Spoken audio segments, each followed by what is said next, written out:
Bueno, como veníamos mencionando, eh, hubieron muchas justificaciones para estos crímenes cometidos por la iglesia. Hay muchas excusas, que las cifras no son reales, que son menores. Igual, igual se mató gente, se torturó gente, ¿no? Eh, digamos, algo que también quisiera mencionar antes de continuar con la historia de la Inquisición, es que muchos católicos dicen que eso fueron cosas del pasado, de otras épocas, que ese tipo de comportamientos de violencia y de tortura y de maldad fueron propios de una época donde no habían los derechos humanos que hay hoy en día. Por eso yo quiero aquí hacer como una especie de pausa y mencionar un acontecimiento moderno que demuestra que el catolicismo en realidad no ha cambiado. Y me refiero al caso del genocidio de Ruanda, que ocurrió en el año de 1994, o sea, hace 24 años, ¿no? O sea, hace poquito. Entonces, este genocidio demuestra que el catolicismo en realidad no ha cambiado. ¿Por qué digo eso? Bueno, voy a mencionar lo que sucedió, algunos de los hechos que sucedieron. Hace poco, el Tribunal de las Naciones Unidas, que tiene como sede la ciudad de Arusha en Tanzania, ¿cierto? Una sede africana, llegó a la conclusión de que un sacerdote católico llamado Seromba fue el que ordenó la destrucción de su propia iglesia, en donde cerca de 2.000 personas de la etnia Tutsi estaban refugiadas. Los fiscales afirmaron que Seromba fue el que ordenó que la iglesia ubicada en Niangén, al oeste de Ruanda, se demoliera con máquinas excavadoras y los sobrevivientes ultimados con machetes y armas. O sea, voy a explicar qué fue lo que sucedió. Lo que ocurrió ese día del año 1994 fue que a esta iglesia católica en la ciudad de Niangue llegaron más de 2.000 feligreses para esconderse del ataque, para esconderse del asesinato que se estaba cometiendo. Este sacerdote Seromba, en vez de ayudarlos, él mismo autorizó que estos 2.000 feligreses de su propia religión fueran asesinados. ¿Y de qué manera? Dice que fueron pasados tractores, cuchillas por encima de la iglesia para tumbarla. Cayeron las paredes sobre estas personas y los pocos que sobrevivieron fueron rematados con machetes y arma. Entonces fue un hecho realmente lamentable, ¿no? Este sacerdote se llama Atanase Seromba. Lo juzgó un tribunal que ha juzgado otras 31 personas más por causa de este genocidio. Eh, ¿Qué queda de esta iglesia? Dice que solo queda montículos de tierra y concreto donde hay algunas cruces y flores marcando el lugar de la masacre. Pero lo de esta matanza fue brutal. O sea, ¿cuándo se ha escuchado que un testigo de Jehová haga eso? Que un testigo de Jehová coja un arma y mate a otro de sus compañeros, o que un anciano de una congregación autorice de pronto matar a otras personas. Esto solo se ve en este tipo de iglesias.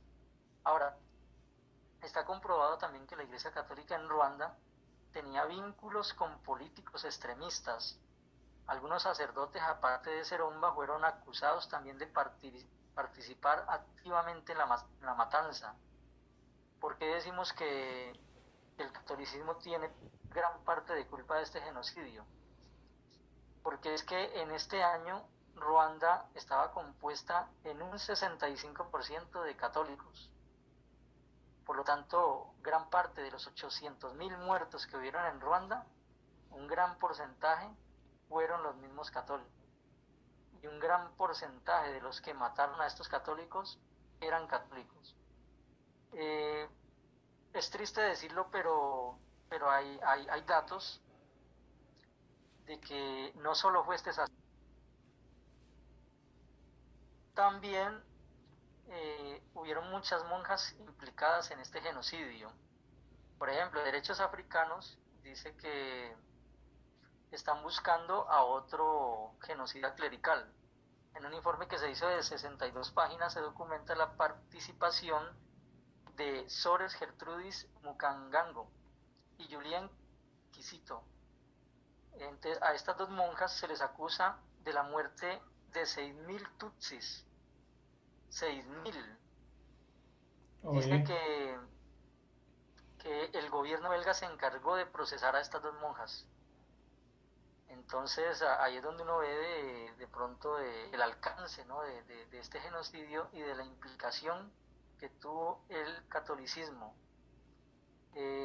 Dice que los documentos dicen que African Rice en sus conclusiones se han basado en el testimonio de 34 testigos de la matanza en Sobu, una ciudad de Ruanda, desde abril hasta julio de 1994. Estos 34 testigos sobrevivientes fueron los que acusaron a estas dos monjas y a otras más de haber participado en este genocidio. Estas monjas pertenecían a la orden benedictina en Maredre, en Bélgica, y desde agosto del 94 se ubicaron aquí en este lugar. Ahora, el ejemplo de la respuesta de la Iglesia a las acusaciones contra las monjas es realmente deplorable y muy pobre, porque lo que la Iglesia asegura es de que simplemente son hechos individuales, que no son hechos que comprometan a la Iglesia. Dice el informe que el comportamiento de algunos en el monasterio belga sugieren que en el corazón de la Iglesia Católica en Bélgica hay clérigos listos no solo para tolerar las sospechas de genocidio, sino para trabajar junto a ellos y hasta hacer todo lo que esté en su poder para encubrirlos. Este documento salió en Reuters, ¿cierto? En el Sunday Times.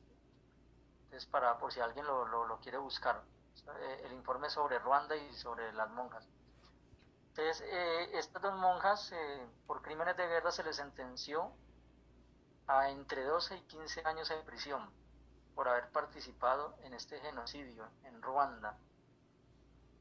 Ellas fueron procesadas en el año 2001 porque fueron halladas culpables de ese homicidio en ese día viernes de 1994. Es triste decirlo, pero a pesar de que estamos hablando de la Inquisición, que empezó hace más de 800 años, vemos de que el espíritu católico no ha cambiado. O sea, siguen participando en genocidios, en matanzas, en masacres, porque es que el genocidio de Ruanda es solo un ejemplo. Podríamos hablar de cómo bendecían las armas en la Primera y la Segunda Guerra Mundial, cómo las bendecían en Alemania, cómo las bendecían en Francia. Podemos hablar de inclusive sacerdotes que han participado también en todas las guerras subversivas de Latinoamérica y que han derramado tanta sangre. No sé, hermano, usted que vivió en Cuba, también sí ha sabido de que eso ha pasado allá. sí, en algunos aspectos recuerdo de que en el año 1959, cuando Fidel Castro tomó el mando de la supuestamente revolución comunista, los católicos que existían tuvieron que someterse a las leyes partidarias políticas comunistas y tenían que realmente afianzarse a la política constitucional, ¿no? Si no era así, eh, eran completamente objeto de odio. Y los testigos de Jehová fueron perseguidos en Cuba. En el año 1974 se cerraron por primera vez los salones de reino porque los testigos de Jehová se rehusaron, ¿no? Lo que es el saludo de bandera, hacer las votaciones políticas, estar en un movimiento que se llama CDR, que se llama Consejo de Comunistas, que era completamente, las personas eran fichadas en cada cuadra, la persona tenía que estar registrada y tenía que reportar realmente todo lo que entraba dentro de su casa o lo que dejaba de salir de su casa. Entonces muchos testigos de Jehová fueron presos, fueron llevados a campos de concentración como la UMA en la provincia de Camagüey, en el castillo del Príncipe, que es cerca de Ciudad Habana, en el Morro Cabaña. Entonces, todas estas iglesias tuvieron que realmente participar en lo que tiene que ver con la Unión Comunista, incluyendo, ¿no?, la Iglesia Católica. Sí, correcto, hermano. Haciendo ya un resumen, ¿cierto? De lo mencionado, es interesante lo que dicen algunos testimonios, ¿no? De lo que ocurrió en Ruanda. Por ejemplo, mire lo que dice el reverendo Octave Ugiras Chebuja. Es bien complicado ese apellido. Él dice lo siguiente: la iglesia no hizo nada durante el genocidio. Dice, era la única organización capaz de parar el genocidio, pero ahora no quiere admitir que falló. Eh, entonces, hasta este mismo clérigo o sacerdote de Ruanda reconoce que falló la iglesia, de que no hicieron nada por detener este genocidio.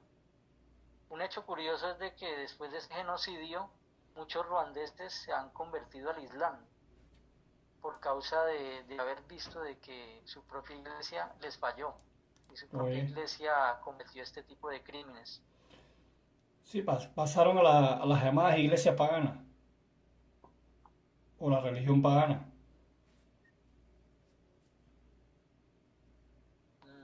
Exactamente. Sí, hay muchos testimonios, ¿no? Y testigos de personas que presenciaron este tipo de asesinatos. Pero pues a veces podríamos también mencionar algo positivo. Yo quiero invitar ¿cierto? A nuestros hermanos, los testigos, y de pronto también a algunas personas que lo deseen hacer, a que consulten el anuario del año 2012. En este anuario está la historia de todo lo que pasó en Ruanda, de todo lo que hicieron nuestros hermanos testigos de Jehová, y cómo ellos se protegieron tanto Hutus como Tutsis unos a otros. Hay muchos testimonios de cómo ellos sobrevivieron gracias al amor y a la fe y a la unidad cristiana. Entonces es algo que los opositores nunca ven, que cuando llegan a este tipo de genocidios o este tipo de masacres o este tipo de guerras, los únicos que no toman las armas y que no se van contra sus hermanos son los testigos de Jehová. Por eso los invito a que consulten el anuario del año 2012 sobre esta historia.